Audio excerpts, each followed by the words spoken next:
김정은 싱가포르 가면 평양 누가 지킬까?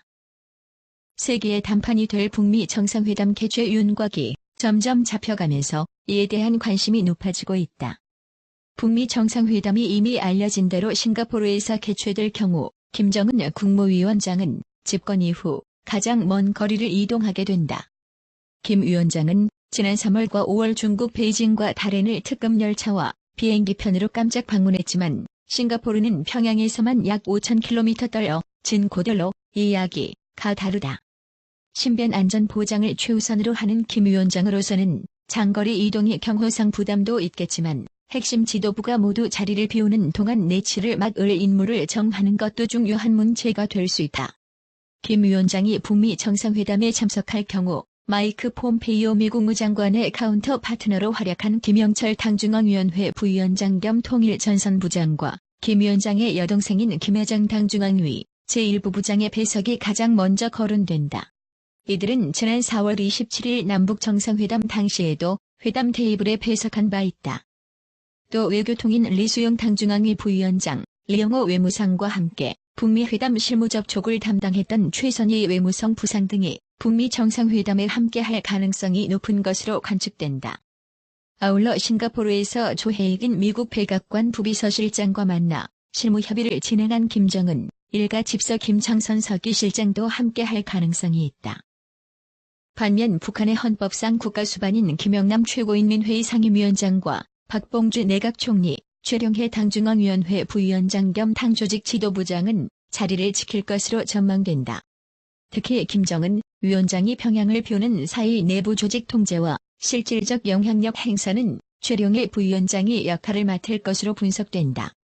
정성장 세종연구소 통일전략연구실장은 가장 큰 영향력으로 내부 통제 등을 역할을 하는 것은 최룡해로 봐야 할 것이라고 말했다.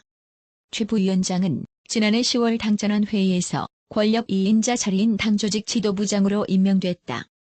당조직 지도부는 인사와 검열관 등 막강한 권한을 가지고 있어 당 중심의 북한 체제에서 핵심 권력기구로 통한다. 또 최 부위원장은 김일성의 빨치산 동지이자 인민무력부장을 지낸 최연의 아들로 김정일 국방위원장 사망 전부터 김정은 위원장을 보좌할 인물로 키워졌고 김 위원장의 군부개혁을 주도한 인물이기도 하다. 특히 최근 군대 서열 1위인 총정치국장에 임명된 김숙일도 최룡해 쪽 인물로 알려진 만큼 김 위원장의 평양 부재 시에도 최 부위원장을 통한 군부 통제가 원활할 것으로 관측된다. 김 위원장은 지난 4월 27일 남북 정상회담과 지난 5월 8일 중국 랴오닝성 다롄 방문 당시에도 최 부위원장을 공식 수행원으로 대동하지 않고 평양을 맡길 정도로 최 부위원장에 대한 신임이 두터운 것으로 보인다. 다만 최 부위원장은 지난 3월 김 위원장의 중국 베이징 비공개 방문 시에는 동행했는데 이때는 김 위원장의 여동생인 김여정 제1부 부장이 수행원 명단에 없는 것으로 봤을 때 김 제1부 부장이 평양에서 내치를 담당했을 것으로 보인다. 최 부위원장이 3월 베이징 방문에 동행한 것은 김 위원장의 첫 중국 방문으로 의미가 크기 때문에 실력자를 직접 대동한 것으로 풀이된다. 다만 최 부위원장은 김 위원장과 시진핑 중국 국가주석 간이 회담에는 배석하지 않았다. 노령의 김영남 상임위원장은 헌법상 국가수반으로서 통상적인 내지 활동을 할 것으로 보인다. 김 상임위원장은 지난 2월 9일 평창 동계올림픽 개막식 당시 박람과 4월 27일 남북 정상회담 공식 수행원으로 한 것을 빼고는 3월부터 5월까지 김정은 위원장의 외교 활동에 수행원으로 참가하지 않았다. 박봉주 내각총리 역시 자리를 지킬 것으로 보인다.